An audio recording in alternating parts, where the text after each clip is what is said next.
15 अगस्त 2022 पूरे देश में स्वतंत्रता दिवस बड़ी धूमधाम के साथ मनाया गया। और क्यों ना मनाया जाता, हम भारत की स्वतंत्रता के 75 वर्ष पूर्ण कर चुके हैं और इस मौके को कहा गया स्वतंत्रता का अमृत महोत्सव। उत्तराखंड मुक्त विश्वविद्यालय में भी स्वतंत्रता का ये अमृत महोत्सव बड़ी धूमधाम और हर्षोल्लास के साथ मनाया गया। इस मौके पर विश्वविद्यालय के कुलपति, कुल सचिव, विभिन्न विद्या शाखाओं के निदेशक और साथ ही कई शिक्षण और शिक्षणेतर कर्मचारी उपस्थित रहे। कार्यक्रम के पहले चरण में विश्वविद्यालय कार्मिकों द्वारा एक प्रभात फेरी का आयोजन किया गया।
प्रभात फेरी से लौटने के बाद विश्वविद्यालय के कुलपति प्रोफेसर OPS नेगी, कुल सचिव डॉक्टर रश्मि पंत, वित्त नियंत्रक श्रीमती आभा गरखाल, विश्वविद्यालय के विभिन्न विद्या शाखाओं के निदेशक और विश्वविद्यालय परिवार के सभी सदस्यों द्वारा शौर्य दीवार पर वीर शहीदों को पुष्प अर्पित कर याद किया गया।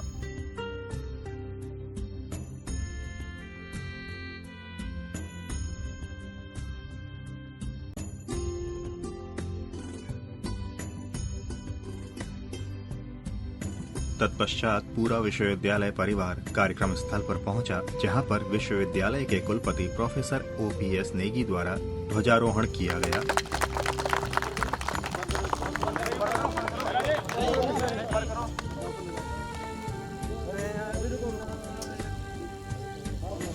और इसके बाद समस्त विश्वविद्यालय परिवार द्वारा राष्ट्रगान और देशभक्ति नारे लगाए गए।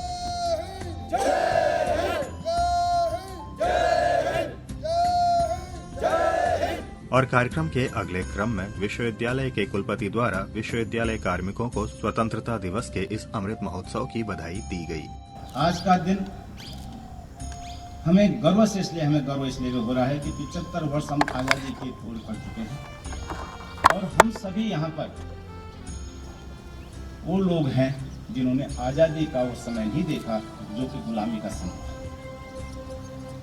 भारतवर्ष को यदि हम देखें तो पता नहीं कितने सदियों से इस पर आक्रमण होता है, लेकिन यूनान मिस्र रोमा मिट गए जहां से, क्या बात है चस्ती मिट्टी नहीं।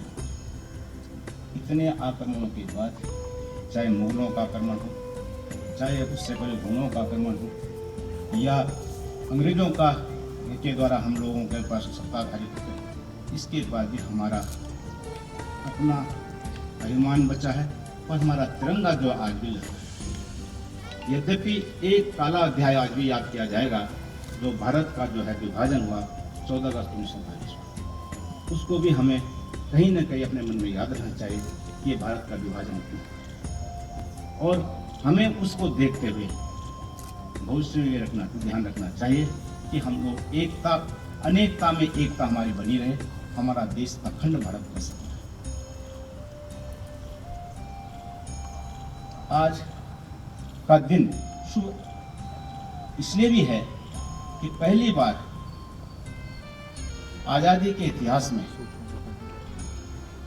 भारतवर्ष के हर घर में तिरंगा अभियान शुरू हुआ। ओपन यूनिवर्सिटीज में दो चीजें बड़ी, अगर फेस टू फेस वाले अर्जुन पैदा करते हैं तो हम भी एकलव्य पैदा करते हैं। हमारा ध्यान ये होना चाहिए एकलव्य का मुखना करने का, और एकलव्य जो अर्जुन के पैरों से खड़ा हो जाए।